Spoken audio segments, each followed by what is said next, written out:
নমস্কার বন্ধুরা, সোমার রান্নাঘরে তোমাদের সবাইকে স্বাগত জানাই। আজকে আমি তোমাদের সম্পূর্ণ নিরামিষভাবে ইঁচড়ের কালিয়া তৈরি করে দেখাবো। তাহলে চলো বন্ধুরা, দেরি না করে রেসিপিটি শুরু করা যাক। ইঁচড়ের কালিয়া বানানোর জন্য আমি একটা গোটা ইঁচড় দিয়েছি। ইঁচড়টাকে আমি এভাবে ছোট ছোট করে টুকরো করে নিয়েছি আর নুন জলে সামান্য একটু ভাপিয়ে নিয়েছি। খুব বেশি সেদ্ধ করিনি, হালকা ভাপিয়ে নিয়েছি। আর নিয়েছি দুটো বড় সাইজের আলু, সেটাকেও আমি ছোট ছোট করে কেটে নিয়েছি। লাগছে আদা বাটা, কাঁচা লঙ্কা বাটা। এখানে 1 চামচের মতো আদা বাটা আর দুটো কাঁচা লঙ্কা আমি একসাথে বেটে নিয়েছি। লাগছে জিরে গুঁড়ো, ধনে গুঁড়ো, হলুদ গুঁড়ো, শুকনো লঙ্কার গুঁড়ো, আর নিয়েছি অল্প একটু গরম মশলার গুঁড়ো, আর লাগছে নুন, আর লাগছে গাওয়া ঘি, সর্ষের তেল, 2 চামচের মতো কাজু বাদাম বাটা, আর লাগছে টমেটো, একটা মিডিয়াম সাইজের টমেটো, সেটাকে আমি ছোট ছোট করে কেটে নিয়েছি। আর ফোড়নের জন্য লাগছে দুটো তেজপাতা আর গোটা জিরে। ইঁচড়ের কালিয়াটা আজকে আমি তোমাদের সম্পূর্ণ নিরামিষভাবে তৈরি করে দেখাবো।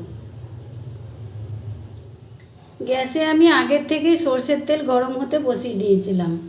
বেশ অনেকটা পরিমাণেই সর্ষের তেল দিয়েছি। এরপরে আমি এই কেটে রাখা ইঁচড়গুলো দিয়ে দিলাম।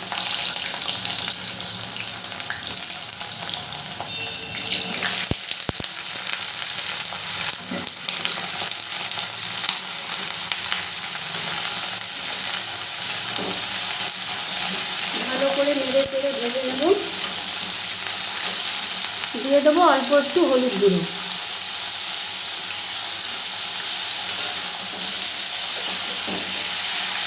হলুদ গুঁড়োটা দিয়ে খুব ভালো করে মিশিয়ে নেব। ইঁচড়গুলোকে আমি খুব ভালো করে ভেজে নেব।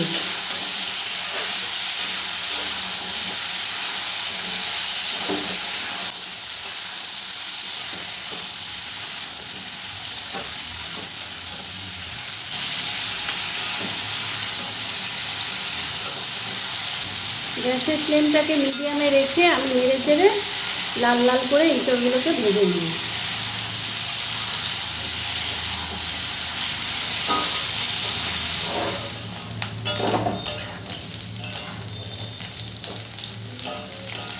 এঁচড়গুলো নেড়ে চেড়ে লাল করে ভাজা হয়ে গেছে। এরপরে আমি এঁচড়গুলোকে তুলে নিই।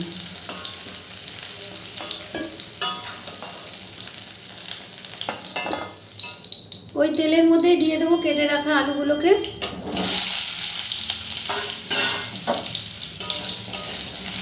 আলুগুলোকেও নেড়ে চেড়ে খুব ভালো করে আমি ভেজে নেব।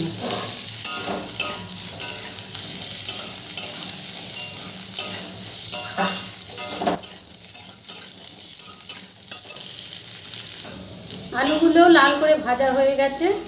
এরপরে আমি তুলে নেব।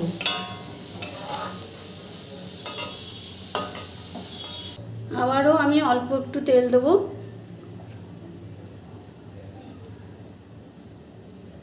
আরও 2 চামচের মতো তেল দিলাম। তেলটা গরম হয়ে গেছে। দিয়ে দেবো অল্প একটু গোটা জিরে আর দুটো তেজপাতা।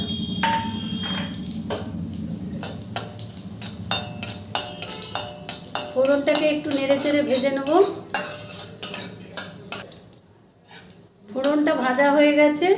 এর মধ্যে দিয়ে দেবো জিরে গুঁড়ো। দিয়ে দিলাম 1 চামচ জিরে গুঁড়ো, আর দিয়ে দেবো 1 চামচের মতো ধনে গুঁড়ো। আদা আর কাঁচা লঙ্কাটা যে আমি বেটে রেখেছিলাম একসাথে, সেটা এবার দিয়ে দিলাম। মশলার বাটিটা ধুয়ে অল্প একটু জল দিয়ে দিলাম।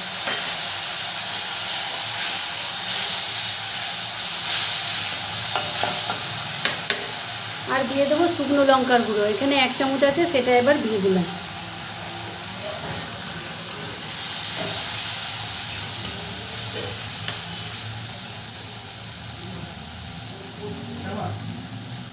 আর দিয়ে দেবো হলুদ গুঁড়ো। এখানে আমি 1 চামচ হলুদ গুঁড়ো দিলাম। মশলাটাকে খুব ভালো করে আমি কষিয়ে দেবো। এরপরে দিয়ে দেবো কেটে রাখা টমেটোগুলো। টমেটোটাকে দিয়েও খুব ভালো করে মশলাটাকে কষিয়ে নেব।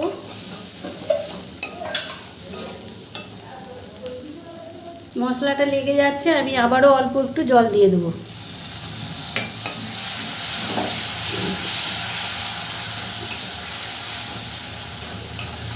খুব ভালো করে মশলাটাকে কষিয়ে নেব।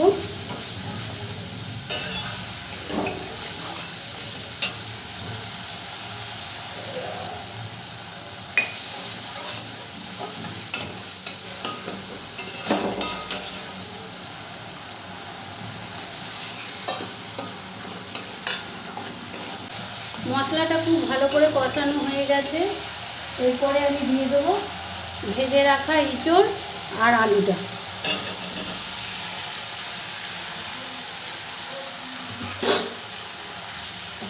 ইঁচড় আর আলুর সাথেও মশলাটাকে খুব ভালো করে মিশিয়ে নেব।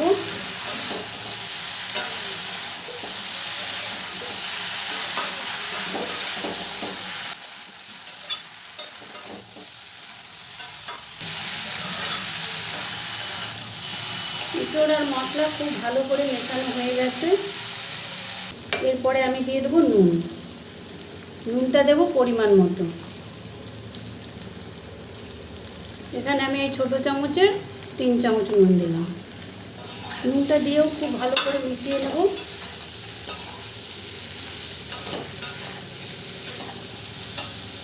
এরপরে দিয়ে দেবো কাজু বাদাম বাটা।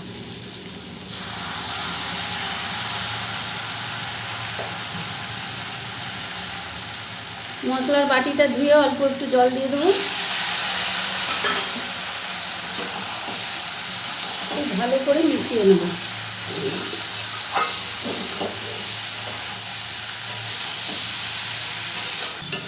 এভাবে যদি ইঁচড়ের তরকারিটা করা যায় তাহলে কিন্তু খেতে দারুণ টেস্টি হয়।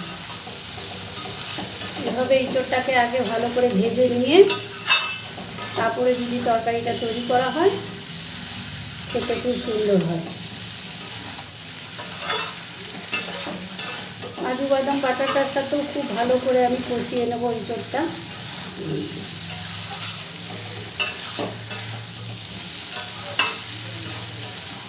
এখানে আমি আরও অল্প একটু জল দিলাম।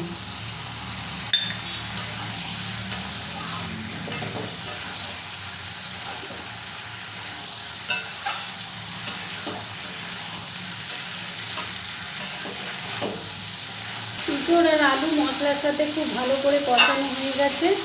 এরপরে আমি দিয়ে দেবো জল। এখানে আমি গরম জল ব্যবহার করেছি, খুব বেশি দেব না। তরকারিটা যাতে একটু মাখো মাখো হয় সেই পরিমাণে জলটা দেব।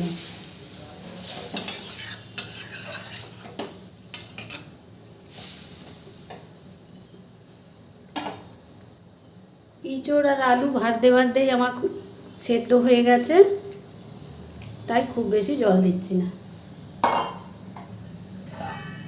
এরপরে 10 মিনিটের জন্য আমি ঢাকনা দিয়ে দেবো, গ্যাসের ফ্লেমটাকে মিডিয়ামে রেখে। 10 মিনিট পর ঢাকনাটা আমি তুলে নেব।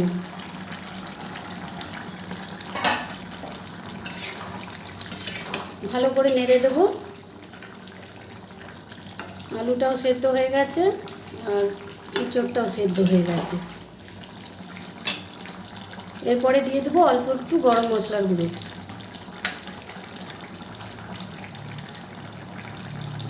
আর দিয়ে দেবো 1 চামচের মতো কাওয়া ঘি।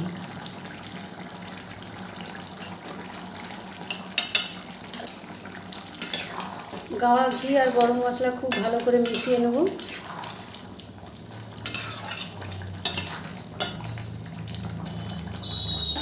আবারও আমি 2 মিনিটের জন্য ঢাকনা দিয়ে দেবো। 2 মিনিট পর ঢাকনাটা আমি তুলে নেব।